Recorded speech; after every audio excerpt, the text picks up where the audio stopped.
এই পরিস্থিতিটি আপনি কিভাবে দেখেন?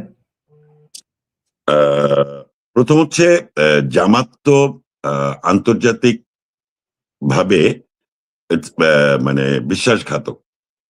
যখন ভারত মানে ভারতবর্ষ ভাগ হলো, আহ, পাকিস্তান এবং ভারত দুটো ভাগ হলো, তখন তারা এই বিভাজনের বিপক্ষে ছিল।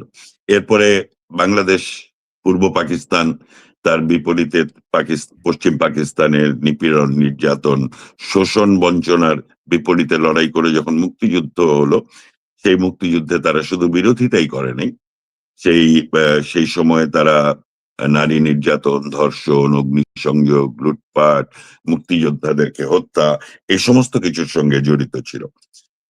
এর পরবর্তীতে জামাত ৭১-এর পরেই ৭২-এ যখন নাকি দালাল আইনে তাদের বিচার হচ্ছে, ১১,০০০ গ্রেপ্তার, তাদের মধ্যে বেশ কয়েকজন মিলে জেলখানায় থাকা অবস্থায় ইসলামী আন্দোলন নামে একটি রাজনৈতিক দল করে, যেই দলের ইসলামিক ডেমোক্রেটিক লীগ, আইডিএল। হ্যাঁ, এলডিএল।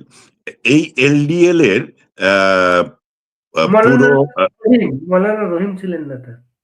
হ্যাঁ, মৌলানা রহিম, তার পরবর্তীতে ইভেন গোলাম আজম এসেও কিন্তু এলডিএল এর নেতা হয়েছে, পরে বাংলাদেশ জামাতে ইসলামী হওয়ার পরে বাংলাদেশ জামাতে ইসলামীর নেতা হয়েছে।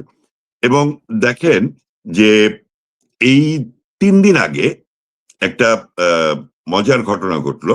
সেটা হচ্ছে, প্রথমে যে ইসলামিক রাজনৈতিক দলগুলোকে নিয়ে জামাত যে জোট গঠন করেছিল, সেখানে ইসলামী আন্দোলন ছিল, এবং ইসলামী আন্দোলন মূলত শরিয়া আইন বাস্তবায়ন করতে চায়। এবং জামাত সহ ওই ৮ দলের জোটের গঠনের সিদ্ধান্তটা ছিল এই কারণে যে, আমরা যদি ইসলামিক রাজনৈতিক দলগুলো একসাথে হই, এবং বাংলাদেশে যেহেতু প্রায় ৯০% মুসলমান, তাহলে মুসলমানদের একটা আলাদা ভোট ব্যাংক আছে, সেই ভোটটা তারা যদি পায় তারা ক্ষমতায় যাবে, এবং তার ভেতর দিয়ে তারা শরিয়া আইন বাস্তবায়ন করবে।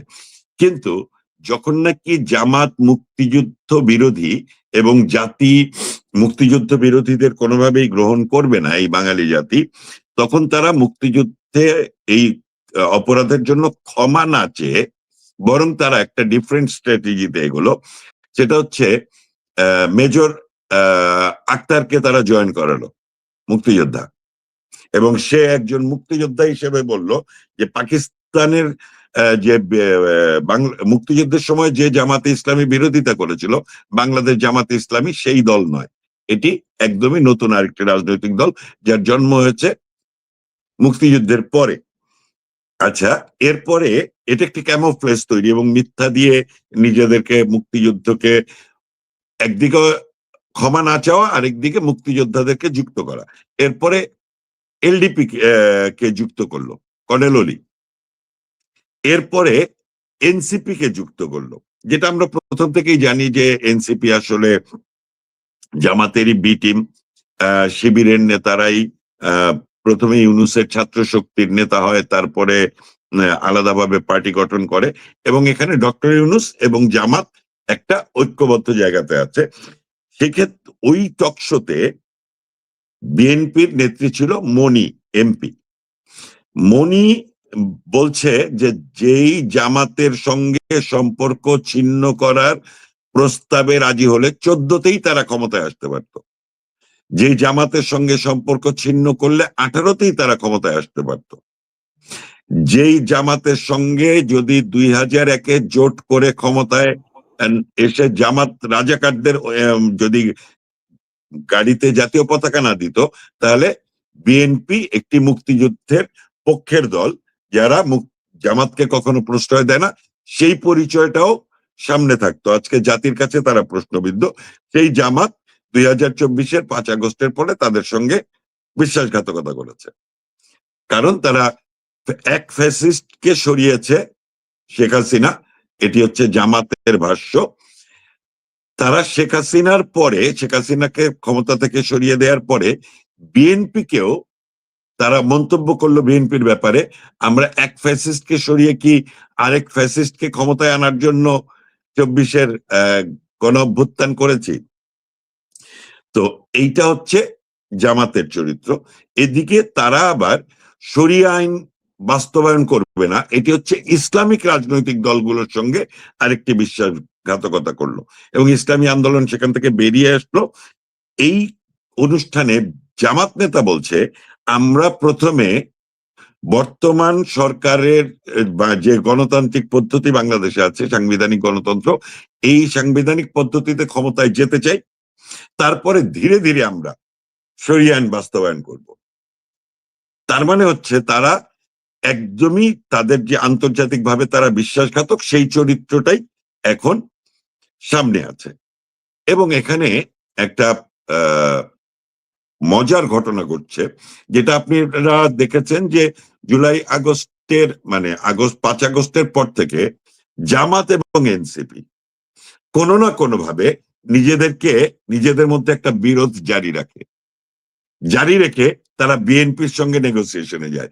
যেমন তারেক জিয়ার সঙ্গে যখন নাকি ডক্টর ইউনূস মিটিং করতে গেল, জামাত কিন্তু তারপরে আপনার জুলাই সনদ বাস্তবায়নের জন্য যে মিটিং গুলো করছিল আলী রিয়াজের নেতৃত্বে, সেই একটি মিটিং এ কিন্তু তারা জয়েন করে নাই। কেন? ডক্টর ইউনূস তারেক জিয়াকে বিশেষ গুরুত্ব দিল, কারণ সে তো রাষ্ট্রীয় কেউ না, তার সঙ্গে মিটিং করতে কেন লন্ডনে যাবে? ভালো কথা। এনসিপি কিন্তু আবার ডক্টর ইউনূসের পক্ষে থাকলো। এরপরে আসেন হচ্ছে এই নির্বাচনে তাদের ভেতরে ঐক্য হলো। ঐক্য হওয়ার পরে নতুন একটা প্রশ্ন এসেছে, সেটি হচ্ছে দ্বৈত নাগরিকত্ব। আচ্ছা, তারেক জিয়ার দ্বৈত নাগরিকত্ব নিয়ে জামাত কিন্তু কোনো কথা বলছে না, কারণ জামাতের আমির তারেক জিয়ার সঙ্গে মিটিং করেছে এবং মিটিং করে বের হয়ে এসে তারা বলেছে যে নির্বাচনের পরে তারা একসঙ্গে কাজ করতে চায়। এখন ডক্টর ইউনূস এখানে দুটো দরজা খোলা রেখেছে। একটা হচ্ছে, প্রথম হচ্ছে জামাত এনসিপি কে ক্ষমতায় আনার একটি প্রক্রিয়া তারা বাস্তবায়ন করেছে। সেই প্রক্রিয়ার ভেতরে প্রথম হচ্ছে প্রবাসীদের ভোট, দ্বিতীয় হচ্ছে নির্বাচনী প্রক্রিয়ার ভেতর দিয়ে নির্বাচনে যে আইন শৃঙ্খলা বাহিনী অংশগ্রহণ থাকবে তাদেরকে জামাত এনসিপির পক্ষে কাজ করানো। এরপরে হচ্ছে তারা হ্যাঁ ভোটের পক্ষে প্রচারে নেমেছে। অথচ আমরা কিন্তু এই সংবিধান কি বলে জুলাই সনদ ডিক্লেয়ার করা, জুলাই সনদে স্বাক্ষর এবং জুলাই সনদকে প্রজ্ঞাপন জারি করা, এই প্রজ্ঞাপন জারির প্রক্রিয়ার পরে বিএনপি নেতাদের মন্তব্য, তাদের সঙ্গে বিশ্বাসঘাতকতা করা হয়েছে, প্রতারণা করা হয়েছে। এবং তখন এনসিপি নেতারা বলেছে, আপনারা সই করেছেন অর্থাৎ বিয়ে করেছেন, এখন আর তালাক দেওয়ার কোনো সুযোগ নেই, সংসার করতে হবে। হ্যাঁ, তার মানে হচ্ছে জুলাই সনদের পক্ষে আপনাদের থাকতে হবে। এবং নির্বাচনী প্রক্রিয়াতে বিএনপি কিন্তু ধানের শীষে ভোট চাচ্ছে না, ভোটের পক্ষে কথা বলছে। এগুলোর বিভিন্ন সোশ্যাল মিডিয়াতে তো আছেই। সুতরাং এবং এই জুলাই সনদ বাস্তবায়ন নিয়ে সালাউদ্দিনের একটি বিএনপি নেতা সালাউদ্দিন সাহেবের একটি উক্তি অত্যন্ত গুরুত্বপূর্ণ। সে বলেছে, সকল রাজনৈতিক দল মিলে আমরা যে জুলাই সনদে স্বাক্ষর করেছি, বিএনপি ক্ষমতায় গেলে সেই জুলাই সনদের প্রতিটি বিষয় অক্ষরে অক্ষরে পালন করবে, কিন্তু স্বাক্ষর করার পরে যা যুক্ত হয়েছে তা বাস্তবায়নের ব্যাপারে বিএনপি কোনো অবস্থান নেই। তার মানে হচ্ছে জুলাই সনদে স্বাক্ষর আর জুলাই সনদ প্রজ্ঞাপন আকারে জারি, এই দুটোর ভেতরে একটা বড় ফারাক রয়েছে। সেই ফারাকের জায়গাটাই হচ্ছে মূলত ডক্টর ইউনূসকে রাষ্ট্রপতি করা। আচ্ছা, এটি জাতীয় সরকার ফরম্যাটে হলেও করবে, এটি ইউনূস জামাত এবং এনসিপি কে যদি বিজয়ী করতে পারে তাহলেও ইউনূস রাষ্ট্রপতি হবে। কিভাবে হবে? 12ই ফেব্রুয়ারি নির্বাচন। 12ই ফেব্রুয়ারি নির্বাচন হয়ে গেলে ডক্টর ইউনূস তো আর অন্তর্বর্তী সরকারের প্রধান থাকছে না, কারণ 3 থেকে 7 দিনের মধ্যে বা 15 দিনের মধ্যে তো নতুন সরকার শপথ গ্রহণ করবে, তাই না? কিন্তু উনি মার্চের শেষে ঈদের পরে জাপান যাওয়ার একটি সূচি কিন্তু উনি ইতিমধ্যে ফাইনাল করেছে। যিনি সরকারের কিছুই থাকবেন না যদি নির্বাচন হয়ে যায়, এবং নির্বাচনে যেই ক্ষমতায় আসুক, ডক্টর ইউনূস তো কিছু থাকবেন না। তারপরে উনি তাহলে জাপানের কর্মসূচি কেন দিচ্ছে? তার মানে উনি একেবারে নিশ্চিত যে বিএনপি জামাত মিলে জাতীয় সরকার হলেও তিনি রাষ্ট্রপতি হবেন, আবার জামাত এনসিপি জয়ী হলেও তিনি রাষ্ট্রপতি হবেন। এই প্রসঙ্গে আমি কি একবারে বলবো নাকি আপনি মানে এই জায়গাতেই এরপরে না, আপনি অন্য কোনো প্রশ্ন? না, একটু বলতে থাকেন। আমি জামাতের এই বিষয়টাকে, মানে জামাত এবং নির্বাচন, আচ্ছা এখন হ্যাঁ ভোট না ভোট, হ্যাঁ ভোটের পক্ষে সরকার প্রচার করছে, বিএনপি এমন একটা গ্যাড়াকলে আছে যে তারেক জিয়া কে যদি নির্বাচনে রাখতে হয়, বিএনপির নেতৃত্বে রাখতে হয়, তাহলে পরে ইউনূস সরকারের সঙ্গে আপোষ করে থাকতেই হবে। কারণ হচ্ছে দ্বৈত নাগরিকত্ব নিয়ে কেউ নির্বাচন করতে পারে না। এই দ্বৈত নাগরিকত্ব নিয়ে জামাত কোনো কথা বলছে না, বলছে কে? এনসিপি। এবং আজকে ডক্টর ইউনূসের সঙ্গে দেখা করে তারা বের হয়ে এসে যে প্রেস ব্রিফ করেছে, সেখানে স্পষ্টভাবে বলছে নাহিদ যে দ্বৈত নাগরিকত্ব নিয়ে কেউ নির্বাচন করতে পারবে না, এটি সংবিধানে সুস্পষ্ট। কিন্তু সংবিধানে আরো কিছু উপধারা আছে, ফাঁক আছে এই আইনে, যে আইনের ভেতরে তারেক জিয়াকে দ্বৈত নাগরিকত্ব থাকার পরেও তাকে নির্বাচনে অংশগ্রহণ করতে দেয়া হচ্ছে। সংবিধানে হাত দেওয়ার কোনো অধিকার নির্বাচন কমিশনের নাই। নির্বাচন কমিশন শুধুমাত্র সংবিধান নিয়ে শুধুমাত্র সুপ্রিম কোর্ট, হাইকোর্ট এবং সুপ্রিম কোর্ট এটি নিয়ে কথা বলতে পারবে, এছাড়া এখানে এটি নিয়ে আর কেউ কথা বলতে পারবে না, এটির কোনো ব্যত্যয় ঘটিয়ে এটার বাস্তবায়ন করতে পারবে না। তা সংবিধানের পক্ষে দাঁড়িয়ে গেল কিন্তু আজকে এনসিপি। আর জুলাই আগস্টের 5 আগস্টের পরে তারা বলেছে এই সংবিধান হচ্ছে আওয়ামী লীগের সংবিধান, এই সংবিধান হচ্ছে ভারতের লিখে দেয়া সংবিধান, এই সংবিধান ছুঁড়ে ফেলে দিতে হবে। প্রোক্লেমেশন অফ ইন্ডিপেন্ডেন্স তারা কিন্তু করতে চেয়েছে, বিএনপির কারণে তা পারে নাই। তার মানে এনসিপি এবং জামাত তাদের সুবিধা অনুযায়ী সংবিধানকে সামনে আনবে, আর যখনই তারা নিজেদের ক্ষমতার ভেতরে আসবে তখনই সংবিধানটাকে তারা ছুঁড়ে ফেলে দিবে। এবং জুলাই সনদ বাস্তবায়ন হওয়া মানে হচ্ছে সংবিধান কিন্তু বাতিল হয়ে যাচ্ছে।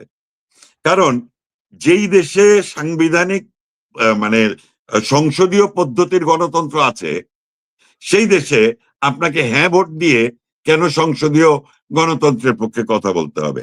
আপনি ওই 4টি বিষয় যদি, মানে যেই 4টি পয়েন্ট দিয়েছে তার মধ্যে 1 নম্বর পয়েন্ট হচ্ছে সংসদীয় ব্যবস্থা বহাল থাকবে কিনা। তো উত্তর যদি হ্যাঁ হয় তাহলে সংসদীয় ব্যবস্থা থাকবে, যেটি আছে, যেটি নিয়ে কারো কোনো প্রশ্ন নাই। গণতন্ত্রের মূল প্রক্রিয়াটাই তো হচ্ছে সংসদীয় পদ্ধতি, তাই না? তাহলে সেটা নিয়ে আপনি গণভোট করছেন, হ্যাঁ বলছেন। সেখানে 3 নম্বরে আপনি বলছেন সংবিধান সংশোধনে গণভোট বাধ্যতামূলক করা হবে কিনা। সংবিধান সংশোধনের একমাত্র এখতিয়ার হচ্ছে সংসদের, কিন্তু সাংসদদের কাছ থেকে সেই ক্ষমতা কেড়ে নেওয়া হচ্ছে। আবার সব রাজনৈতিক দল স্বাক্ষর করার পরে এই জুলাই সনদে যে ধারাটি যুক্ত করা হয়েছে 270 দিনের মধ্যে অটো পাস হয়ে যাবে। এদিকে জুলাই সনদ অটো পাস হয়ে যাবে, এদিকে আবার সংসদ পদ্ধতি থাকবে, কিন্তু ওই সংসদ কোনো কার্যকর থাকবে না। তাহলে সংসদে যদি জামাত একটি বিল উত্থাপন করে যে এই সংবিধান পরিবর্তন করা দরকার, আমরা আমাদের ইসলামী শাসন ব্যবস্থা কায়েম করতে চাই, তাহলে এই হ্যাঁ ভোটের মধ্য দিয়ে যদি হ্যাঁ ভোট জয়যুক্ত হয়, তাহলে আগামীতে সংবিধান বাতিল করে একটি ইসলামী প্রজাতন্ত্র বা ইসলামিক রাষ্ট্র কায়েম করার প্রক্রিয়ার ভেতরে তারা এগিয়ে গেল। তার মানে জামাত নেতা যে বলেছে ধীরে ধীরে তারা শরিয়া আইনের দিকে যাবে, সেই প্রক্রিয়ায় যাচ্ছে। এখানে আরো মজার মজার ঘটনা আছে। সবচেয়ে বড় বিষয় হচ্ছে নির্বাচনে যে নাটকগুলো থাকে। 2001-এর নির্বাচনের কথা আপনার মনে আছে? তত্ত্বাবধায়ক সরকারের প্রধান যখন হলো লতিফুর রহমান এবং আবু সাইদ হলো নির্বাচন কমিশনের প্রধান নির্বাচন কমিশনার। পহেলা এই কি বলে আপনার তত্ত্বাবধায়ক সরকার দায়িত্ব নেয়ার প্রথম দিন রাতে, অর্থাৎ 16ই জুলাই রাতেই একসাথে সারা দেশে আওয়ামী লীগ নেতাদের বাড়িতে রেড করা হয়েছিল। নির্বাচনের 3 দিন আগে থেকে ওই এলাকাতে আওয়ামী লীগের যারা ভোট ব্যাংকটাকে নিয়ন্ত্রণ করে, যাদের নিজস্ব ভোট ব্যাংক আছে, তাদের বাড়িতে বাড়িতে রেড করা হলো, তারা বাড়ি ছাড়া হয়ে গেল। নির্বাচনের দিন তারা নির্বাচনী কেন্দ্রের ধারে কাছে ভিড়তে পারলো না। তার মানে নির্বাচনে আইন শৃঙ্খলা রক্ষাকারী বাহিনী কি করে, এমন একটা পরিস্থিতি তৈরি করে যে পরিস্থিতির ভেতর দিয়ে যাদের ভোটের জেতার সম্ভাবনা থাকে তারা কিন্তু নির্বাচন কেন্দ্রের ধারের কাছেই যেতে পারে না। এখন এই নির্বাচনে কিভাবে আইন শৃঙ্খলা রক্ষাকারী বাহিনী ইউনূসের পরিকল্পনা বাস্তবায়নের জন্য কাজটা করবে, সেটি আজকে স্বরাষ্ট্র উপদেষ্টার একটা প্রেস কনফারেন্সের মধ্যে দিয়ে স্পষ্ট হয়েছে। বাংলাদেশে নির্বাচনী কেন্দ্র হচ্ছে প্রায় 40,000।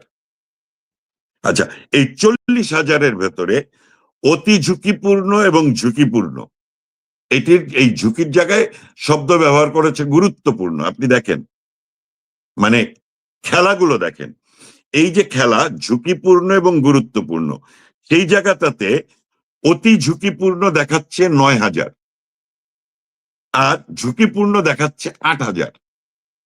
এবং এই 9,000 8,000 এই ঝুঁকিপূর্ণ কেন্দ্রগুলো হচ্ছে বিএনপি সাধারণত যেই মানে সংসদীয় এলাকায় তারা জিতবেই, এখানে মানে কোনো সম্ভাবনাই নেই আওয়ামী লীগ ছাড়া অন্য, মানে আওয়ামী লীগ যদি ইলেকশন করে তাহলে বিএনপির জন্য ওই আসনগুলোতে জেতা কঠিন বা জিতবে না। কিন্তু যদি আওয়ামী লীগ ইলেকশন না করে তাহলে ওই আসনগুলোতে যেগুলোতে বিএনপি জিতবে ওইগুলোকে ঝুঁকিপূর্ণ করে যে 9 লক্ষ আইন প্রয়োগকারী সংস্থাকে দায়িত্ব দিয়েছে, সেই 9 লক্ষর ভেতরে ওই ঝুঁকিপূর্ণ অতি ঝুঁকিপূর্ণ 17,000 ভোট কেন্দ্রে বিএনপি নেতাদের ইলেকশনের 3 দিন আগেই বাড়ি ছাড়া করবে, ইলেকশনের দিন নির্বাচনী কেন্দ্রে যেতে দিবে না। প্রয়োজনে এমন একটা পরিস্থিতি তৈরি করবে যে ওই নির্বাচনী এলাকায় নির্বাচনগুলো স্থগিত করে দিবে, দিয়ে তাহলে 8, 9, 17,000 গেল, বাকি থাকে 23,000। এই 23,000 ভোট কেন্দ্রের ভেতরে জামাত এবং এনসিপি কে মিলিয়ে তারা ওই কেন্দ্রগুলোতে অটোমেটিক্যালি জিতিয়ে আনার চেষ্টা করবে। এবং এই 23,000 ভোট কেন্দ্রে মূলত ভোট ব্যাংক হচ্ছে বাংলাদেশ আওয়ামী লীগের। তাহলে ছাত্র সংসদ নির্বাচনগুলোতে আওয়ামী লীগের ভোট ব্যাংককে জালিয়াতি করে যেভাবে জামাতের ভোট হিসাবে ব্যালটে কাস্ট করানো হয়েছে, এই জাতীয় নির্বাচনেও জামাতের মনোনীত প্রধান নির্বাচন কমিশনার এবং নির্বাচন কমিশনরা কিন্তু ওই ভোটগুলো তারা কাস্ট করিয়ে মোটামুটি জামাতকে নিয়ে আসার চেষ্টা করবে। এটা হচ্ছে প্রথম পরিকল্পনা। দ্বিতীয়, এবং এইখানে মজার ব্যাপার হচ্ছে কি বলে, নির্বাচন কমিশনের নিয়ে প্রশ্ন করছে আজকে এনসিপি যে তারা সংবিধানে হাত দিতে পারে না, তারা তারেক জিয়ার প্রতিপক্ষপাতিত্ব করছে, বিএনপির প্রতিপক্ষপাতিত্ব করছে। এবং অদ্ভুত রকম ভাবে বোকা মির্জা ফখরুল বলেছে এই নির্বাচন কমিশনের উপরে বিএনপির পূর্ণ আস্থা আছে। তাহলে এই নির্বাচন কমিশন ওই যে 23,000 ভোট কেন্দ্রে আওয়ামী ভোট ব্যাংককে জামাতের ভোট ব্যাংক হিসেবে ব্যবহার করে জালিয়াতি করে, ন্যাশনাল আইডি জালিয়াতি, কি বলে পোস্টাল ব্যালট, প্রবাসীদের ভোট, এগুলো মিলিয়ে জামাত এনসিপি কে জিতিয়ে আনাটা কনফার্ম করার চেষ্টা করবে। কিন্তু বিএনপি আজকে যখন বলে ফেললো এই নির্বাচন কমিশনের উপর আস্থা আছে, নির্বাচনের পরে তো আর এই নির্বাচন কমিশন নিয়ে তারা নেগেটিভ কথা বলার কোনো সুযোগ নেই। তাহলে দেখেন, ডক্টর ইউনূস দুইটি প্রক্রিয়াকে দুটি প্রক্রিয়াকে একই সঙ্গে চলমান রেখেছে। জামাত এনসিপি যদি আসে তাহলে ইউনূসের পূর্ণ নিয়ন্ত্রণ থাকবে। আচ্ছা, আর যদি জামাত বিএনপি আলাদাভাবে ক্ষমতায় আসার কোনো সুযোগই রাখছে না, কারণ তারেক জিয়া এই যে নির্বাচনটা করতে পারছে দ্বৈত নাগরিকত্ব, এটার অন্যতম আন্ডারস্ট্যান্ডিং হচ্ছে ডক্টর ইউনূসের মাধ্যমে মিডিয়াতে জামাত এবং বিএনপি মিলে জাতীয় সরকার গঠন করবে। তাহলে জুলাই সনদ বাস্তবায়ন হয়ে যাচ্ছে, জাতীয় সরকার হলেও ডক্টর ইউনূস রাষ্ট্রপতি থাকছে, জামাত এনসিপি ক্ষমতায় আসলেও ডক্টর ইউনূস রাষ্ট্রপতি থাকছে, এবং এই রাষ্ট্রপতি থাকাটা তার কনফার্ম হওয়ার কারণে কিন্তু সে জাপানের তার যাওয়াটাও সে এনশিওর করে নিচ্ছে। আচ্ছা, এখন হ্যাঁ ভোট না ভোট, এইটাতে হ্যাঁ ভোটকে যুক্ত করার তারা সকল প্রক্রিয়া সম্পন্ন করেছে। অদ্ভুত রকম ভাবে আমি আপনাকে বলি, এই যে জুলাই সনদ, এখানে অনেকগুলো গুরুত্বপূর্ণ জায়গা আছে ভেতরে। তার মধ্যে একটি হচ্ছে রাষ্ট্রপতির ক্ষমতার ভারসাম্য, এবং আজকে জাতির উদ্দেশ্যে ভাষণ দিয়েছে ডক্টর ইউনূস হ্যাঁ ভোটের পক্ষে, যেটি নির্বাচনী প্রক্রিয়া কোনোভাবেই পৃথিবীর কোন দেশের নির্বাচনী প্রক্রিয়া এটিকে সমর্থন করে না। যে নির্বাচন আয়োজন করবে যে সরকার, সেই সরকার কিন্তু কখনো ওই নির্বাচনে একটি পক্ষ হতে পারে না। হ্যাঁ ভোটের পক্ষ হয়েছে সরকার। আওয়ামী লীগ যখন নাকি তত্ত্বাবধায়ক সরকার ব্যবস্থা বাতিল করলো এবং শেখ হাসিনার নেতৃত্বে যে সরকার নির্বাচনের সময় ক্যাবিনেট ছোট করে যে ছোট সরকার হলো, সেই সরকারেরও মন্ত্রীরা কিন্তু তার নির্বাচনী এলাকায় গিয়ে মন্ত্রীর প্রোটোকল কিন্তু তারা পায় না, তাদের বডিগার্ড পর্যন্ত থাকে না। এখানে অনেক গুরুত্বপূর্ণ বিষয় হচ্ছে বাংলাদেশটা যে ধীরে ধীরে ইসলামিক টেরোরিস্টদের হাতে যাবেই, এর কারণটা হচ্ছে বাংলাদেশের জন্মের সূচনা হয় ভাষা আন্দোলনের মধ্য দিয়ে। বাংলা ভাষাভাষী একটি রাষ্ট্রে, যেখানে আন্তর্জাতিক মাতৃভাষা ইনস্টিটিউট আছে, সকল ভাষার প্রতি সমমর্যাদা আছে, যে কোনো ভাষায় কথা বলতে পারে, তার কোনো ইয়ে নাই, সেখানে এই জুলাই সনদে স্পষ্ট করে বলা হয়েছে বাংলা ভাষা ছাড়াও অন্য যে কোনো ভাষায় কথা বলার সাংবিধানিক অধিকার দেয়া হবে এবং এটা সংবিধানে যুক্ত হবে।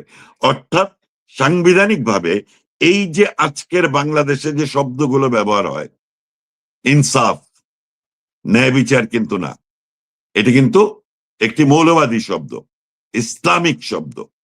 আমরা কেউ কিন্তু ইনসাফ বলি না, আমরা বলি ন্যায় বিচার। ওরা বলে আজাদি, আমরা বলি স্বাধীনতা। তার মানে আজাদি, ইনসাফ এই শব্দ ব্যবহার করার মধ্য দিয়ে তারা যেই আন্দোলনের মধ্য দিয়ে মুক্তিযুদ্ধের সূচনা হয়েছিল, সে আন্দোলনকে তারা অস্বীকার করে ফেলছে, অর্থাৎ ভাষা শহীদদেরকে অসম্মান করছে এবং অস্বীকার করছে। এরই ধারাবাহিকতায় মুক্তিযুদ্ধকে তারা অস্বীকারের প্রক্রিয়ার ভেতরে যাচ্ছে। কিভাবে? তারা জুলাই সনদ বাস্তবায়নে ওই যে সংবিধান আবার গণভোটের প্রক্রিয়া, এটি একটি দ্বৈত অবস্থান যার ভেতর দিয়ে তারা ইসলামিক ইয়ে কায়েম করবে। 4 দিন আগে 15,000 মুক্তিযোদ্ধার ইন্টারভিউ নিয়ে যে প্রকল্পটি ছিল, সে প্রকল্পটি বাতিল করেছে। আচ্ছা, এই প্রকল্পটি বাতিল করার পেছনে দীর্ঘমেয়াদী কি পরিকল্পনা থাকতে পারে? সাধারণ জনগণকে একবারও এটি নিয়ে ভাবছে? তাদেরকে নির্বাচনে ব্যস্ত রেখে, হ্যাঁ ভোট না ভোটে ব্যস্ত রেখে এই যে প্রসেসটা বাতিল করলো, যারা মুক্তিযুদ্ধে অংশগ্রহণ করেছিল তাদের প্রায় সকলের বয়স কিন্তু 70 ঊর্ধ্ব। এই 15,000 যাদের ইন্টারভিউ নিয়েছিল তাদের অনেকে কিন্তু ইতিমধ্যে মারা গেছে। সুতরাং এই 15,000 মুক্তিযোদ্ধার বয়ানের ভেতর দিয়ে বাংলাদেশে যে মুক্তিযুদ্ধের ইতিহাসটা সংরক্ষিত থাকবে শত শত বছরের জন্য, বাংলাদেশ যতদিন থাকবে ততদিনের জন্য, সেই ইতিহাসটাকে মুছে ফেলছে। কারণ তারা বলে মুক্তিযুদ্ধের বয়ান হচ্ছে বাংলাদেশ আওয়ামী লীগের বয়ান। তো যেই মুক্তিযুদ্ধের নেতৃত্ব দিয়েছে বাংলাদেশ আওয়ামী লীগ, সেই মুক্তিযুদ্ধের বয়ান তো বাংলাদেশ আওয়ামী লীগেরই হবে। যে মুক্তিযুদ্ধে সহযোগিতা করেছে ভারত, সেই ভারতের সঙ্গে তো ভ্রাতৃপ্রতিম সম্পর্ক আমাদের থাকবে। সুতরাং আজকে এসে শেখ হাসিনা ভারতেই আছে, ওই বন্ধুত্বপূর্ণ সম্পর্ক ভারত রক্ষা করছে, বাংলাদেশেরও রক্ষা করা উচিত, কিন্তু তারা ভারত বিদ্বেষী অবস্থানে গেল এবং এই 15,000 মুক্তিযোদ্ধার সাক্ষাৎকার কিন্তু আর থাকলো না। তার মানে মুক্তিযোদ্ধাদের কণ্ঠে মুক্তিযুদ্ধের ইতিহাস কিন্তু শেষ করে দিল, ধ্বংস করে দিল। এটি হচ্ছে ভাষা আন্দোলন থেকে মুক্তিযুদ্ধ শেষ। জুলাই সনদের ভেতর দিয়ে সংবিধান রক্ষা করার শপথ থাকছে, কিন্তু সংবিধানকে বাতিল করে দেওয়ার সকল আইন সেখানে থাকছে। কাকামুল্লাহ, এই দীর্ঘ আলোচনার মূল সারসংক্ষেপ আমরা যেটা পেলাম, বাংলাদেশে একটা ইলেকশন ইঞ্জিনিয়ারিং এর ইলেকশন সামনে, এবং সেই ইলেকশন ইঞ্জিনিয়ারিং এ স্বয়ং ইউনিট জড়িত এবং জামাতকে ক্ষমতায় আনার প্রক্রিয়া, জামাত এবং জামাতের সঙ্গে যে কারণে এনসিপি কে দিয়েছে। আর জামাত আবার তাদের চরিত্রকে একটু মুক্তিযুদ্ধের পক্ষে দেখানোর জন্য ওই যে মেজর আক্তারকে নিয়েছে, আবার কর্নেল অলির দলের সঙ্গে জোট করেছে, আবার ইসলামিক আন্দোলনগুলোর সঙ্গে বিশ্বাসঘাতকতাও করেছে। সুতরাং ইলেকশন ইঞ্জিনিয়ারিং এর সকল কিছু প্রস্তুত। এরপরের আলোচনায় আপনি প্রকাশ পেল, প্রথম প্রকাশ পেল পোস্টাল ব্যালটে। পোস্টাল ব্যালটে বাইরে ভিডিও ভাইরাল হলো, পোস্টাল ব্যালট দিয়ে তারা কিন্তু তারা দীর্ঘমেয়াদী কাজ করছে। এইখানে বারি ভাই, আপনি তো একজন সাংবাদিক এবং আপনি ইনভেস্টিগেটিভ জার্নালিজমের সঙ্গে জড়িত ছিলেন। তদন্ত করে আপনি সংবাদের পেছনের খবরগুলো সামনে আনতেন। একটা বিষয় আপনার কাছে আমার প্রশ্ন, বা আপনার মাধ্যমে আমার কাছেই আমার প্রশ্ন, আমাদের দুইজনের মাধ্যমে জাতির কাছে প্রশ্ন, যারা শুনছেন যারা দেখছেন। প্রবাসীদের ভোটাধিকার কার জন্য লাভজনক? ঐতিহাসিকভাবে সারা পৃথিবীতে প্রবাসী যারা, তাদের ভেতরে শক্তিশালী এবং অধিক সংখ্যক মানুষ কোন রাজনীতিকে বিলং করে? এই প্রশ্নটা আসাই উচিত। আপনার অনুসন্ধিৎস সাংবাদিকতাও বলবে, বা আমরা যারা রাজনীতি বিশ্লেষণ করি বা রাজনীতি করি তাদের মাথায় আসা উচিত। এই প্রবাসী হতে শুরু করে মুক্তিযুদ্ধের পরে যুদ্ধাপরাধীরা এবং তাদের পরিবারেরাই কিন্তু প্রথম বাংলাদেশ ছেড়ে দেয়। তারা প্রবাসী হতে শুরু করে এবং তারা অর্থনৈতিকভাবে অত্যন্ত শক্তিশালী। তারা সারা পৃথিবীতে বাঙালি যেখানে আছে সেখানে মিডিয়াগুলো তারা নিয়ন্ত্রণ করে, তারা গ্রসারি ব্যবসা নিয়ন্ত্রণ করে।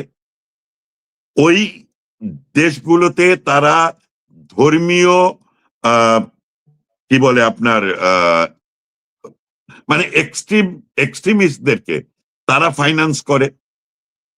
সেই সমস্ত প্রবাসীরাই এইবার ভোট দিবে।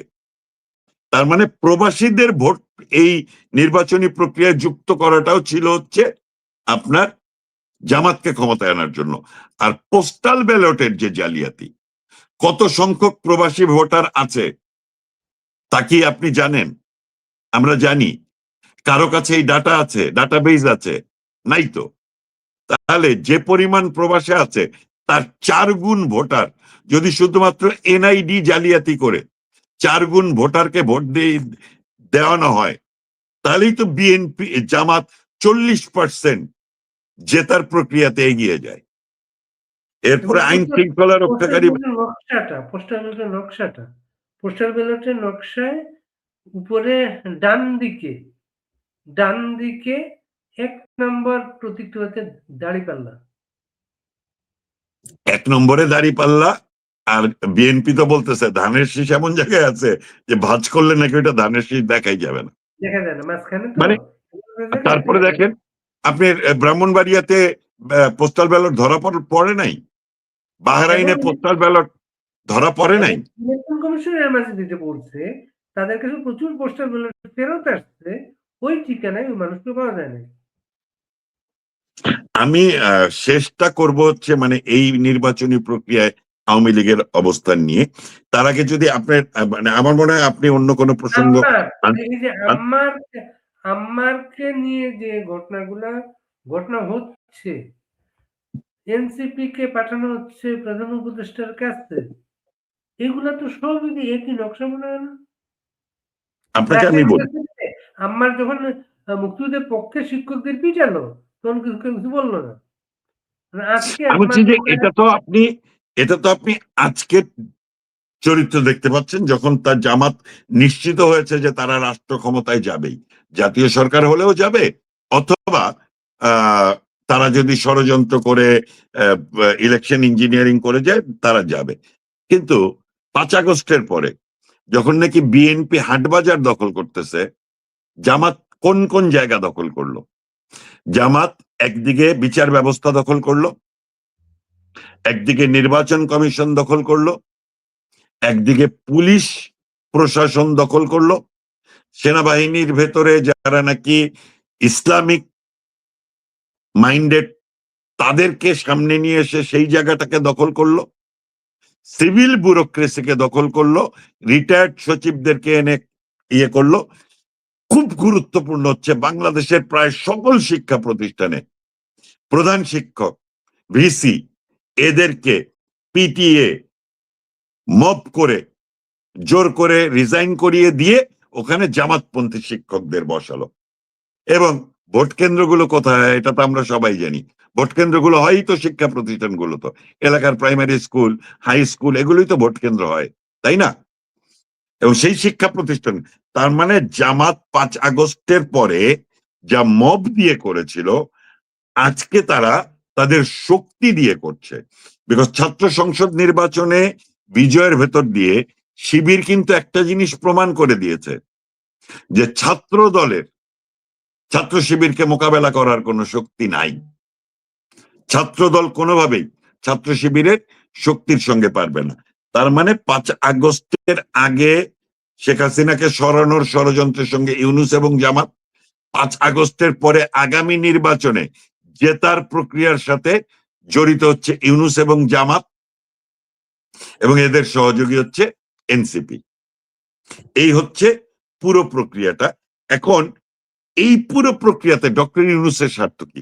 5 আগস্টের সঙ্গে ডক্টর ইউনূসের স্বার্থ পুরোটাই হচ্ছে ব্যবসায়ী। একটা মানুষ প্রশ্ন করলো না যে 660 কোটি টাকা সে সুদ মওকুফ করলো, কারণ সে ওই টাকাটা ট্রাস্টে দিয়েছে, তাই তো, জনসেবামূলক, এবং ওই জনসেবামূলক ট্রাস্টের টাকা দিয়ে সে তার নোবেল কিনেছে। বাদ দিলাম, জনসেবার জন্য টাকা দিয়েছে। আচ্ছা, সাধারণ মানুষ, আমরা মুসলমানরা, আমরা যে জাকাত দেই, যেই টাকার জাকাত দেই, আমি কি ওই টাকার ট্যাক্স দেই না? আমি তো সরকারকে প্রথম ট্যাক্স দেই, দেওয়ার পরে আমার কাছে যে টাকা থাকে সেই টাকার ভেতরে ইসলামী আইন অনুযায়ী যতটুকু দেওয়ার কথা ততটুকু কিন্তু আমি জাকাত দিচ্ছি। তার মানে প্রচলিত সরকার ব্যবস্থায় আপনাকে ট্যাক্স দিতেই হবে। জনগণের টাকা আপনি আগে জনগণের 660 কোটি টাকা দিবেন, আর 660 কোটি টাকা ট্যাক্স হয় যখন আপনার 60,000 কোটি টাকা আপনি মালিক হন, তাই তো? তাহলে 60,000 কোটি টাকার 660 কোটি টাকা ট্যাক্স দিতে হবে, বাকি টাকা আপনি যদি মুসলমান হন বাকি টাকার উপরে আপনাকে জাকাত দিতে হবে। তা আমি ধরে নিলাম জাকাত প্রক্রিয়াটা ট্রাস্ট, তাহলে ট্রাস্টে টাকা দেওয়ার নামে আপনি যে ট্যাক্স দেন নাই, এবং এটার জন্য যে শেখ হাসিনার সরকার আপনার বিচার করছিল, এটা যে সঠিক ছিল, এই কথাটা কিন্তু আমরা বলি না আজকে। এরপরে এখন প্রশ্ন আসে, আচ্ছা এটা তো তার সফল হয়েছে, যে যা যা ব্যবসা নেওয়ার কিন্তু নিয়ে নিয়েছে, সব নিয়েছে, নতুন টেলিকম নিয়েছে। আওয়ামী লীগের তো কোনো জায়গা, যে আওয়ামী লীগের জায়গাটা কি সামনে ইলেকশনে? আচ্ছা, আওয়ামী লীগের জায়গাটা দিয়ে শেষ করব, তার আগে ইউনূস কেন এই নির্বাচনের ভেতর দিয়ে রাষ্ট্রপতি হতে চায় কেন, এটা আগে বলবো। আপনি যে বলেন কোনটা। এটা শেষ করেন। রাষ্ট্রপতি আচ্ছা, হতে চায়। ইউনূসেরটা আমি শেষ করি, কারণ হচ্ছে ওই ধারাবাহিকতাটা থাকবে। শেষ মনে করেন যা হওয়ার হয়ে গেল, সংবিধান তো মোটামুটি তারা মানে ছুঁড়ে ফেলার প্রক্রিয়াতেই যাচ্ছে, যদিও সংসদীয় সরকার হবে। রাষ্ট্রপতি যদি ইউনূস হয়ে যায়, তাহলে রাষ্ট্রপতির কি কি ক্ষমতা থাকবে? আজকে যে বলেছে প্রধানমন্ত্রীর ক্ষমতা কমাবে, রাষ্ট্রপতির সঙ্গে প্রধানমন্ত্রীর ক্ষমতার ব্যালেন্স আনবে, এবং 2বারের বেশি প্রধানমন্ত্রী হতে পারবে না। জুলাই সনদে আছে যেই দলই নির্বাচনে জয়ী হোক না কেন, রাষ্ট্রপতি ওই দল থেকে হতে পারবে না। তার মানে বিএনপি যদি জেতে, বিএনপি থেকে কারো রাষ্ট্রপতি হওয়ার সুযোগ নাই। জামাত যদি জেতে, তাদের থেকেও রাষ্ট্রপতি হওয়ার কোনো সুযোগ নাই। তাহলে ইউনূস, জামাত জিতুক, বিএনপি জিতুক, জাতীয় সরকার হোক, যে কোনো সরকারই হোক না কেন, কোন দলের কারো কিন্তু রাষ্ট্রপতি হওয়ার সুযোগ নাই। তাহলে এই দেশে একমাত্র এখন রাষ্ট্রপতি হওয়ার সুযোগ কার? ডক্টর ইউনূসের। ইউনূসের। এবং তাহলে ইউনূস তালগাছটা রাষ্ট্রপতি হলে, তালগাছটা তার রেখে সে সমস্ত নকশা সাজিয়েছে। ওকে, দেন এটা তো বোঝাই যাচ্ছে যে সে রাষ্ট্রপতি হয়ে যাচ্ছে। মার্চে সে জাপান সফরে যাচ্ছে। এখন রাষ্ট্রপতির কি কি ক্ষমতা থাকবে? 6টা কমিশন তার হাতে রাখা হয়েছে। মানবাধিকার কমিশন, তথ্য কমিশন, বাংলাদেশ প্রেস কাউন্সিল, আইন কমিশন, বাংলাদেশ ব্যাংকের গভর্নর, আর হচ্ছে এনার্জি রেগুলেটরি। এখন মানবাধিকার কমিশন, তথ্য কমিশন, প্রেস কাউন্সিল এবং আইন কমিশন, এই 4টাতে তার যে পাপেট উপদেষ্টারা আছে, কোটার উপদেষ্টা, সেই কোটার উপদেষ্টার 4জনকে এখানে বসিয়ে দিবে। প্রশ্ন হচ্ছে গভর্নরও তাহলে তো সেই দিবে। তা যেই গভর্নর দেখ, বাংলাদেশ ব্যাংকের গভর্নরের কাজ কি? বাংলাদেশ ব্যাংক কি? বাংলাদেশ ব্যাংক হচ্ছে ব্যাংকগুলোর একটা রেগুলেটরি কমিশন, তাই তো? ব্যাংকগুলোর তাদের নীতিমালা। ব্যাংকের এমডি বয়স সীমা কত? 62 বছর। কিন্তু প্রধানমন্ত্রীর এখতিয়ারে এটি 3 বছর বাড়িয়ে 65 বছর পর্যন্ত করতে পারে। এরপর আর কিন্তু কেউ বাংলাদেশ ব্যাংকের গভর্নর থাকতে পারবে না। সুতরাং মানে প্রধানমন্ত্রীর এখতিয়ারেই থাকবে না এই 6টা কমিশন, এবং এটি সংসদের অনুমোদন লাগবে না, প্রধানমন্ত্রীর অনুমোদন লাগবে না। কিন্তু পৃথিবীর যে কোনো গণতান্ত্রিক রাষ্ট্রে রাষ্ট্রপতি কোন অধ্যাদেশ জারির জন্য প্রধানমন্ত্রীর সঙ্গে কথা বলতে, আলোচনা করতে বাধ্য। আর এখানে বাংলাদেশে জুলাই সনদের ভেতর দিয়ে রাষ্ট্রপতি এই 6টা কমিশনার নিয়োগের ক্ষেত্রে বা প্রধান নিয়োগের ক্ষেত্রে প্রধানমন্ত্রীর সঙ্গে আলোচনা করার কোনো প্রয়োজনীয়তাই রাখছে না। রাষ্ট্রপতির ক্ষমতাতে এটা নিয়ে গেল। তাহলে গভর্নর তার দেয়া মানে হচ্ছে গ্রামীণ ব্যাংকের এমডি কিংবা প্রধান ডক্টর ইউনূস যত বছর খুশি তত বছর মানে আমৃত্যু থাকতে পারবে। এই কারণে গভর্নর নিচ্ছে তার হাতে। এনার্জি রেগুলেটরি কমিশন, এটার কোনো প্রয়োজনই ছিল না রাষ্ট্রপতির হাতে থাকার। কারণ কি বলে আপনার বিদ্যুৎ ও জ্বালানি মন্ত্রী আছে। বিদ্যুৎ ও জ্বালানি মন্ত্রী সাধারণত প্রধানমন্ত্রীর হাতেই থাকে। ওখানে একজন প্রতিমন্ত্রী থাকে, গত 16 বছর তাই ছিল, ইতিপূর্বেও তাই ছিল। বিদ্যুৎ ও জ্বালানি বোয়িং কিনবে এর জন্য আগে ভাগে বিমানের পরিষদে উপদেষ্টাদের নিয়ে রেখেছে। ওকে, দেন আসেন আমেরিকাকে খুশি করা, তাকে যারা বসিয়েছে, তার যারা মানে বাপ আছে তাদেরকে সে বসাতে চায় ইউনূস। এখন এই বাপদেরকে খুশি করার জন্য এনার্জি রেগুলেটরি কমিশন। কারণ কি? শেখ হাসিনার সময় একটি আমেরিকান কোম্পানি এলএনজি লাইসেন্স পায়। শেখ হাসিনা মানে 5 আগস্টের পরে ওই কোম্পানির প্রধান উপদেষ্টা হয়ে পিটার হাস কিন্তু আবার বাংলাদেশে ওই কোম্পানির হয়ে পোস্টিং হয়।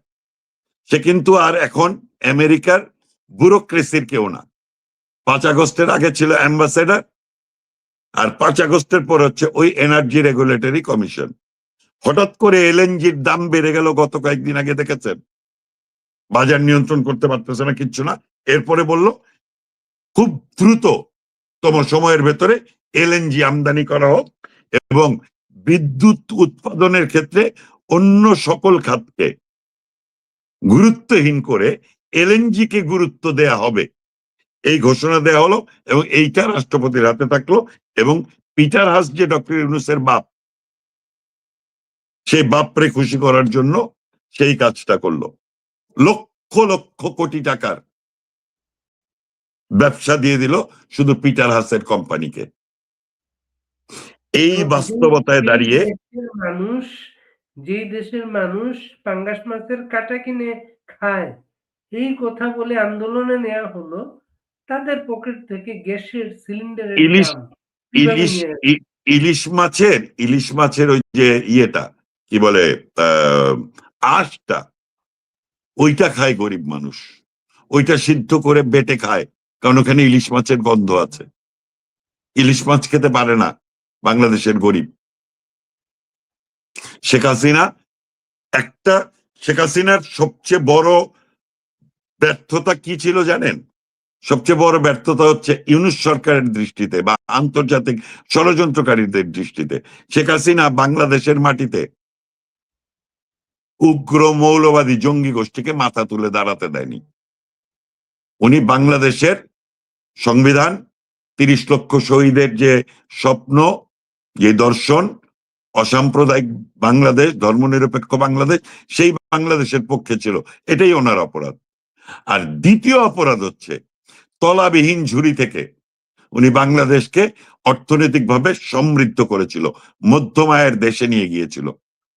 এবং আওয়ামী লীগের জায়গাটা, এই জায়গাটুকু শুধু শেষ করি, সেইটা হচ্ছে বাড়ি ভাই, শেখ হাসিনা বাংলাদেশে নিম্নবিত্ত অর্থাৎ দরিদ্র শ্রেণী বলে একটি শ্রেণীকে বিলীন করে নিম্ন মধ্যবিত্ত, দরিদ্রদেরকে নিম্ন মধ্যবিত্ত করেছিল, নিম্ন মধ্যবিত্তকে মধ্যবিত্ত করেছিল এবং মধ্যবিত্ত ক্রমশ উচ্চবিত্ত হওয়ার প্রক্রিয়ায় ছিল। এই প্রক্রিয়াটার ক্ষেত্রে অনেক গুরুত্বপূর্ণ হচ্ছে অবকাঠামো উন্নয়ন। শেখ হাসিনা সেটা করেছিল।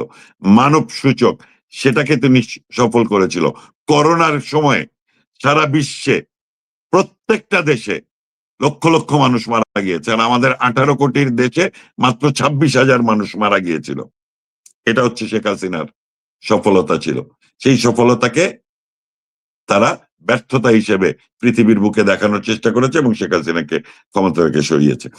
দুঃখিত বাড়ি ভাই, আমি আপনাকে থামিয়ে দিয়ে আমার এই কথাটুকু শেষ করলাম।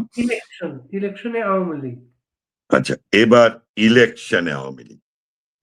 আওয়ামী লীগ নির্বাচন বর্জন শব্দটার ভেতর দিয়ে বাংলাদেশের গত 54 বছরের ইতিহাসে বাংলাদেশ আওয়ামী লীগ নির্বাচন বর্জন মানে নির্বাচন প্রতিরোধ করে। 96 15 ফেব্রুয়ারির পাতানো নির্বাচন প্রতিরোধ করতে গিয়ে ওই নির্বাচনের ওই কয়েকদিন সময়ের ভেতরে 200 আওয়ামী লীগের নেতাকর্মী সারা দেশে মারা গিয়েছিল, কিন্তু নির্বাচন কিন্তু প্রতিরোধ হয়েছিল। খালেদা জিয়ার সরকার কিন্তু পদত্যাগ করে তত্ত্বাবধায়ক সরকার ব্যবস্থা প্রচলন করে 96তে আওয়ামী লীগ ক্ষমতায় এসেছিল। তার মানে আওয়ামী লীগ বাংলাদেশের রাজনীতিতে এমন একটি রাজনৈতিক সংগঠন, এত শক্তিশালী, এত প্রান্তিক পর্যায় পর্যন্ত সংগঠিত যে কোনো ভোট কেন্দ্রে মানুষ ভোট দিতে যাবে না, নিজেরা ভোট দিতে যাবে না এবং ভোট প্রতিরোধ করবে। এটাই হচ্ছে বাংলাদেশ আওয়ামী লীগের শক্তি। আজকের নির্বাচনে 5 আগস্টের পরে সে বাস্তবতা কি আছে? বাংলাদেশে কেউ যদি ঘুমের মধ্যে স্বপ্নেও জয় বাংলা স্লোগান শোনে, তাকেও এসে বাসা থেকে গ্রেপ্তার করা হচ্ছে, জেলখানায় নিয়ে যাওয়া হচ্ছে, জেলখানার ভেতরে তাদেরকে মেরে ফেলা হচ্ছে, গোপনে কত শত শত আওয়ামী লীগের নেতা কর্মীদেরকে প্রতিদিন মেরে খালে বিলে লাশ পাওয়া যাচ্ছে। তার মানে বাংলাদেশে আওয়ামী লীগ নির্বাচন বর্জন ঘোষণা দিয়েছে, কিন্তু আওয়ামী লীগের যে চরিত্র, নির্বাচন বর্জনের ভেতর দিয়ে নির্বাচন প্রতিরোধ, সেই শক্তিটা কিন্তু বাংলাদেশ আওয়ামী লীগের এখন বাংলাদেশের মাটিতে শক্তি আছে, কিন্তু সেই পরিস্থিতি নেই। তাহলে কিভাবে এই নির্বাচনটা আওয়ামী লীগ বর্জন করার ভেতর দিয়ে নির্বাচনটা অবৈধ হবে? এখানে খুব গুরুত্বপূর্ণ হচ্ছে, পৃথিবীর ইতিহাসে কখনো কোনো পতিত সরকারের সরকার প্রধানের, যেই সরকার পতিত হয় সেই সরকার প্রধানের কোন সাক্ষাৎকার আজকে পর্যন্ত কোন আন্তর্জাতিক মিডিয়ায় কিন্তু প্রকাশ হয়নি, প্রচারিত হয়নি। কিন্তু শেখ হাসিনার ইন্টারভিউ কিন্তু রয়টার্স দিয়ে শুরু হয়েছে, এরপরে এখন পর্যন্ত পৃথিবীর সকল প্রধান সংবাদ মাধ্যমগুলো তার ইন্টারভিউ করেছে। সেই ইন্টারভিউতে তিনি কি বলেছেন এবং গত কয়েকদিন ধরে তিনি কি বলছেন, তিনি একটি লাইন শুধু নির্বাচন নিয়ে বলেছেন, যেই ব্যালটে নৌকা নাই সেই ভোটে বাংলাদেশ আওয়ামী লীগের নেতাকর্মীরা ভোট দিতে যাবে না।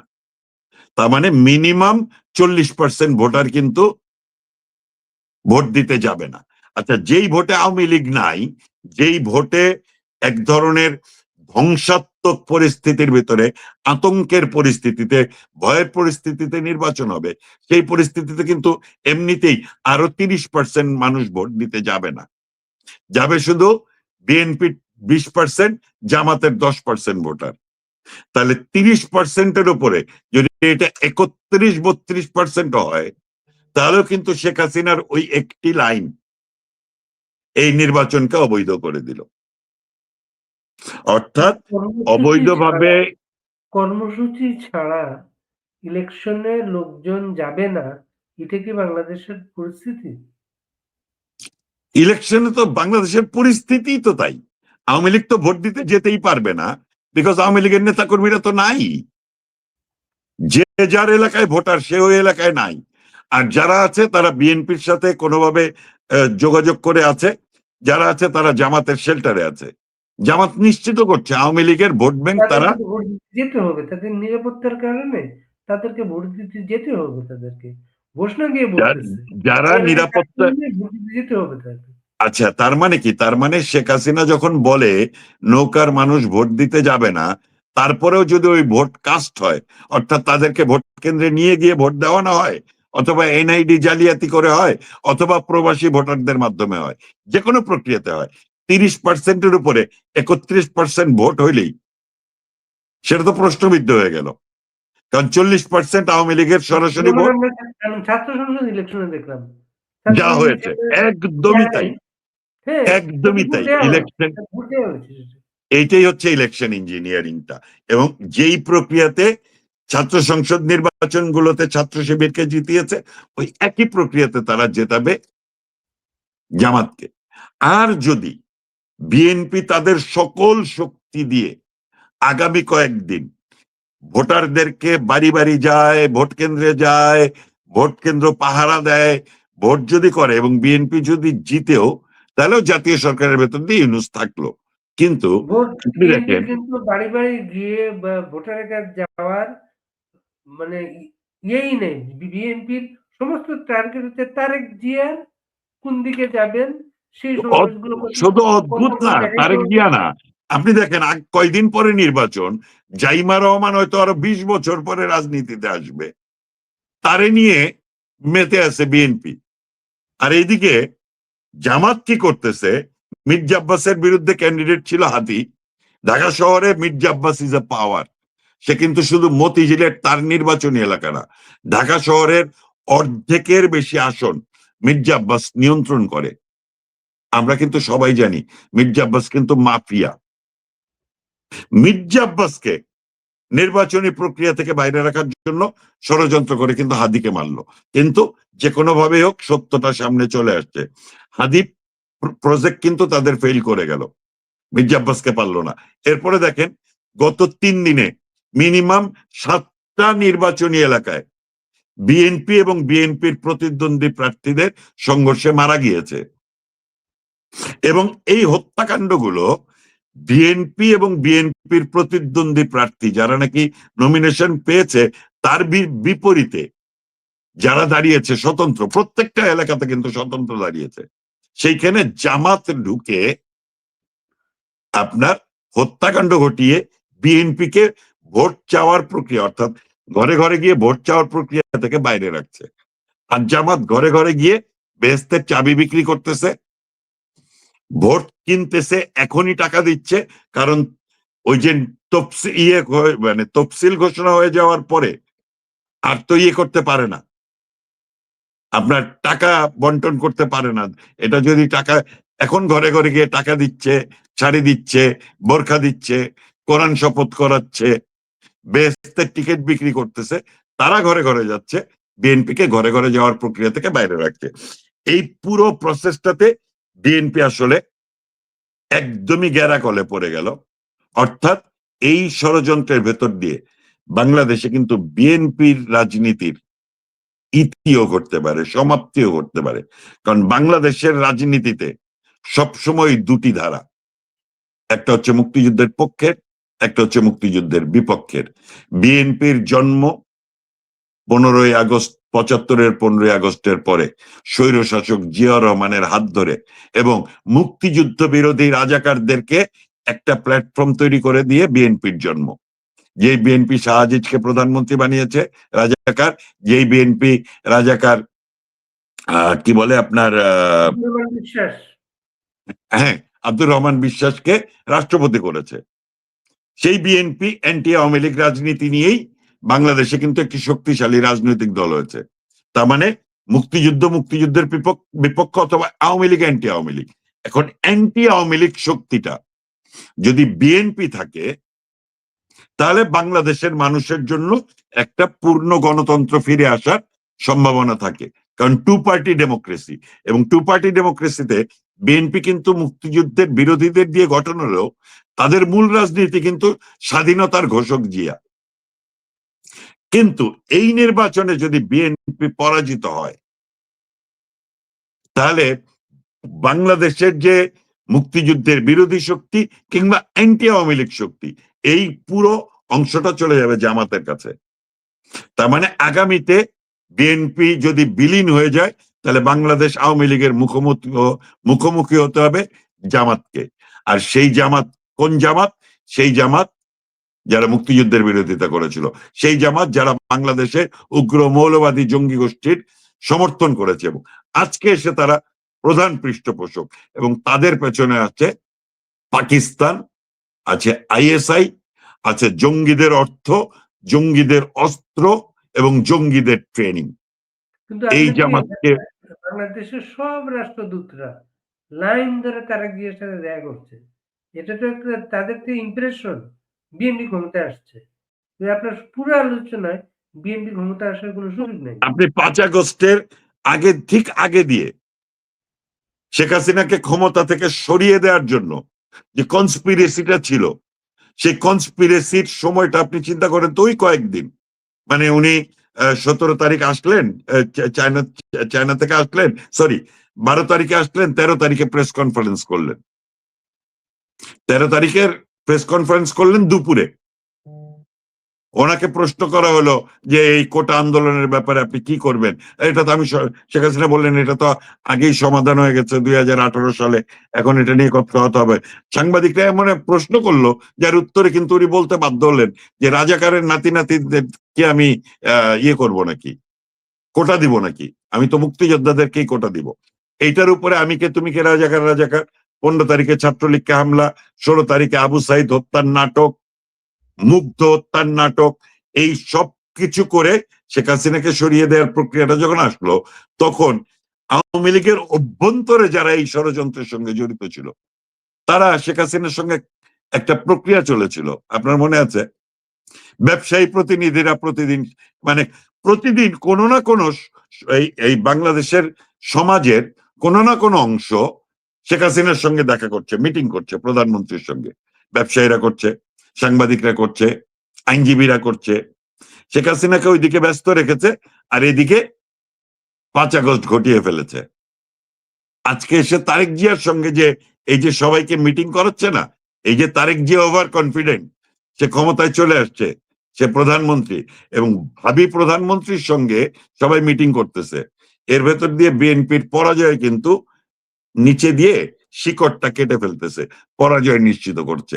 আমি জুলাই আগস্টের সময়ে শেখ হাসিনার সঙ্গে বিভিন্ন প্রতিনিধিদের সাক্ষাৎ আর তারেক জিয়ার সঙ্গে আজকে যে সব কবি, সাহিত্যিক, বুদ্ধিজীবী, রাজনীতিবিদ, নারী, কি বলে আইনজীবী, প্রকৌশলী এবং অ্যাম্বাসেডারদের যে মিটিং দেখছেন, সেই মিটিং এর ভেতর দিয়ে আমাদের সময়টা শেষ হয়ে বিএনপিকে গেছে। আমরা একটু জানতে চাই দিল্লি প্রেস কনফারেন্সটা নিয়ে একটু কথা বলবেন। আমি আসলে এই জায়গাটাকে একটু ভিন্নভাবে দেখছি। সেটা হচ্ছে যে আওয়ামী লীগ তো এই প্রেস কনফারেন্সটা করেনি, এটা সুস্পষ্ট। আওয়ামী লীগ করেনি মানে কারণটা হচ্ছে প্রবাসে আওয়ামী লীগ আছে, আওয়ামী লীগ তো প্রবাসী সরকার গঠন করেনি। বিএনপি মানে ইন্ডিয়া শেখ হাসিনাকে শেল্টার দিয়েছে, কিন্তু শেখ হাসিনা কিন্তু ইউনূস সরকারকে কি বলে আপনার কংগ্রেচুলেটও করেছিল এবং বলেছিল যে ইউনূস সরকারের সঙ্গে তারা কাজ করবে। তার মানে শেখ হাসিনা আর বাংলাদেশের প্রধানমন্ত্রী নাই, তার মানে প্রবাসী সরকার গঠনের কোনো সুযোগ নাই।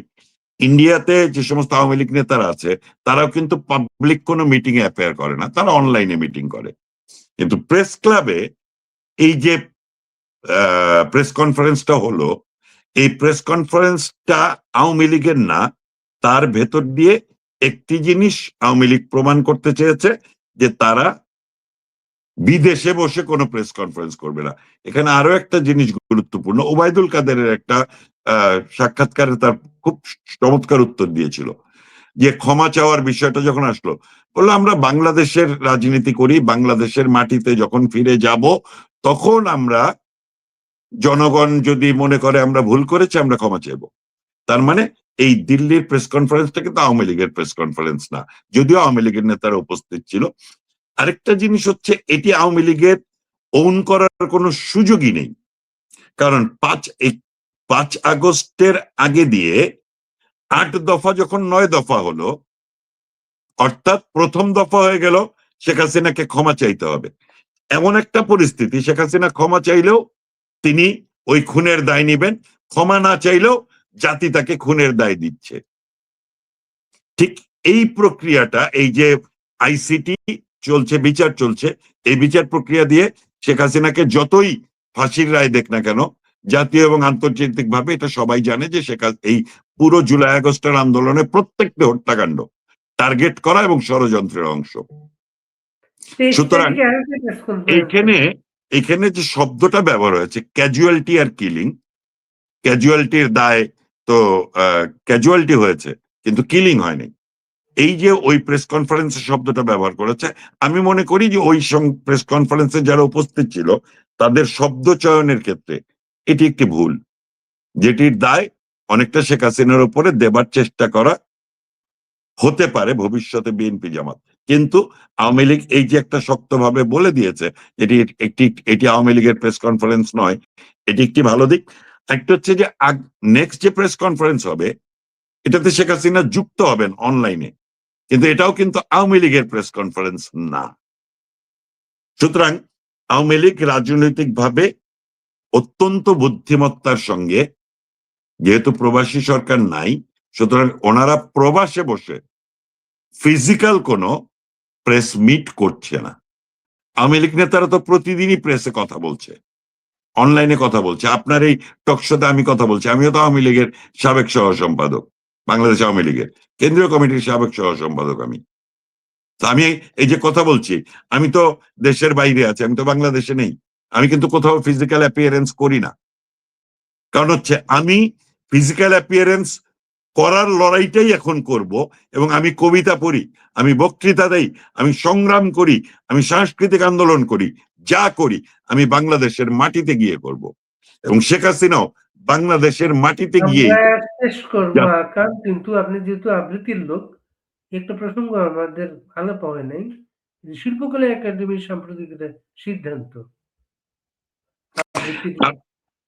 আবৃত্তি বিভাগ বাতিল করে দেওয়ার সিদ্ধান্ত হচ্ছে কি, আপনি দেখেন 5 আগস্টের পরে বাংলাদেশের শিল্পের সকল শাখার শিল্পীরা কিন্তু ইয়েতে গিয়েছে, কি বলে, ইউনূস সরকারের সঙ্গে গিয়ে দেখা করেছে, সংস্কৃতি উপদেষ্টার সঙ্গে করেছে, আইন বিভিন্ন প্রক্রিয়ার ভেতরে, এবং তারা বিভিন্ন রকম ভাগবাটোয়ারের খেলাতেও আছে। ঠিক আছে, কবিতা পরিষদের সাথে সাথে মানে 5 আগস্টের পরেই কবিতা পরিষদ নতুন কমিটি ডিক্লেয়ার করেছে, গ্রুপ থিয়েটারের নতুন কমিটি হয়েছে, শিল্পকলা পরিষদ নতুন হয়েছে, কিন্তু একমাত্র আবৃত্তি শিল্প, যেখানে খুচরা যাদেরকে কেউ চিনে না এরকম 2-4-5 জন আবৃত্তি শিল্পীরা ইউনূস সরকারের সঙ্গে আছে, তারা লাল জুলাইয়ের বিপ্লবী কবিতা পড়ে, কিন্তু মূল ধারার আবৃত্তি শিল্পীরা যারা বাংলাদেশে কোনোদিন মুক্তিযুদ্ধ বিরোধী কবিতা কোনোদিন পড়ে নাই, মৌলবাদীদের লেখা কোনো কবিতা পড়ে নাই, আল মাহমুদ যখন থেকে শিবিরের উপদেষ্টা হয়েছে, শিবিরের জনসভায় গিয়ে বক্তৃতা করেছে, আল মাহমুদ যখন নয়া দিগন্তর সম্পাদক হয়েছে, আল মাহমুদের কবিতা পড়া কিন্তু বাংলাদেশের আবৃত্তি শিল্পীরা বন্ধ করে দিয়েছে। সুতরাং শিল্পের একমাত্র শাখা আবৃত্তি, যারা বাংলাদেশের পক্ষে, কোনোদিন বাংলাদেশের বিপক্ষে না, তারা মুক্তিযুদ্ধের পক্ষে, কোনোদিন মুক্তিযুদ্ধের বিপক্ষে না, তারা বাঙালি সংস্কৃতির পক্ষে, তারা কোনোদিন ইসলামী সংস্কৃতির পক্ষে না। ধর্মনিরপেক্ষতার লড়াইয়ে যেই শিল্পটা সবচেয়ে আপসহীন সেটা হচ্ছে আবৃত্তি। আর আবৃত্তি শিল্পের জন্ম হওয়ার কিন্তু একটা ইতিহাস আছে, ছোট্ট করে বলি। রাজপথে আন্দোলন করে বাংলাদেশে আবৃত্তি শিল্পের যাত্রা শুরু হয়। 82 সালে রাজশাহীতে শোনন, 83-তে ঢাকাতে সরিত, বরিশালে 82-তেই বরিশাল নাটক, ঢাকাতে কণ্ঠশীলন, এরপরে ধীরে ধীরে অসংখ্য আবৃত্তি সংগঠন। 88 সালে বাংলাদেশ আবৃত্তি সমন্বয় পরিষদের জন্ম, 37টি সংগঠন নিয়ে বাংলাদেশ আবৃত্তি সমন্বয় পরিষদ যাত্রা শুরু করেছিল। এখন বাংলাদেশে আবৃত্তি সংগঠনের সংখ্যা 470টি। রাজপথে জন্ম নেয়া শিল্প, একমাত্র শিল্প হচ্ছে আবৃত্তি, যারা পরবর্তীতে শিল্প চর্চার মধ্য দিয়ে মঞ্চে গিয়েছে, যে কারণে আজকে এই সরকার আবৃত্তি শিল্পকে আঘাত করেছে। একটি বিভাগ যার জন্ম হয়েছে 2013 সালের 10 জানুয়ারি, অফিসিয়ালি ডিক্লেয়ার্ড, সংস্কৃতি শিল্পকলা পরিষদের অনুমোদন হয়েছে, সংস্কৃতি মন্ত্রণালয়ের অনুমোদন হয়েছে, আইন মন্ত্রণালয়ের ভেটিং হয়েছে, অর্থ মন্ত্রণালয়ের অনুমোদন হয়েছে, জনপ্রশাসন মন্ত্রণালয়ের অনুমোদনের জন্য ফাইলটি ছিল। সেই ফাইলটি ওই পর্যন্ত ছিল 5 আগস্ট পর্যন্ত। আমি সাধারণ সম্পাদক হিসেবে আপনাকে বলছি, সেই শিল্পটাকে আক্রমণ করার মূল কারণ হচ্ছে ওই যে বাংলাদেশটাকে তারা মৌলবাদী রাষ্ট্রে বানাতে চায়, এবং